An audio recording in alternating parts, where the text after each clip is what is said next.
बहुत समय पहले की बात है। एक राजा ने अपने बेटे की अच्छा शासक बनने के मकसद से एक मास्टर के पास भेजा।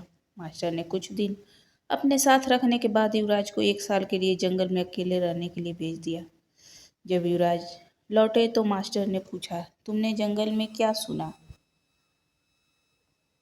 मैंने कोयल की कूक सुनी, नदियों की कलकल सुनी, पत्तियों की सरसराहट सुनी, मधुमक्खियों की गुंजन सुनी, मैंने झींगुरों का शोर सुना, हवा की धुन सुनी।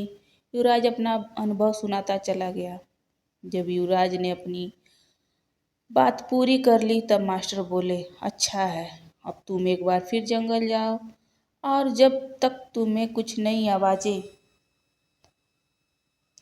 आवाजें ना सुनाई दी तब तक मत लौटना। 1 साल जंगल में बिताने के बाद युवराज अपने राज्य को लौटना चाहता था, पर मास्टर की बात को टाल भी नहीं सकता था, इसलिए वह बेमन ही जंगल की ओर बढ़ चला। कई दिन गुजर गए पर युवराज को कोई नई आवाज नहीं सुनाई दी। वह परेशान हो उठा। उसने निश्चय किया कि अब वह हर आवाज को बड़े ध्यान से सुनेगा। फिर एक सुबह उसे कुछ अनजानी सी आवाजें हल्की हल्की सुनाई देने लगी। इस घटना के कुछ दिन बाद वह मास्टर के पास वापस लौटा और बोला, पहले तो मुझे वही ध्वनियाँ सुनाई दी जो पहले देती थी, लेकिन एक दिन जब मैंने बहुत ध्यान से सुनना शुरू किया तो मुझे वो सुनाई देने लगा जो पहले कभी नहीं सुनाई दिया था। मुझे कलियों के खिलने की आवाज़ सुनाई देने लगी। मुझे धरती पर पड़ती सूर्य की किरणें, तितलियों के गीत और घास द्वारा सुबह की ओस पीने की ध्वनियाँ सुनाई देने लगी।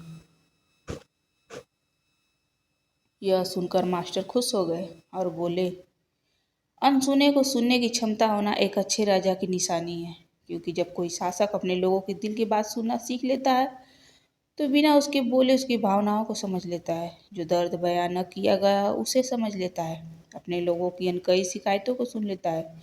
केवल वही अपनी प्रजा का विश्वास जीत सकता है। कुछ गलत होने पर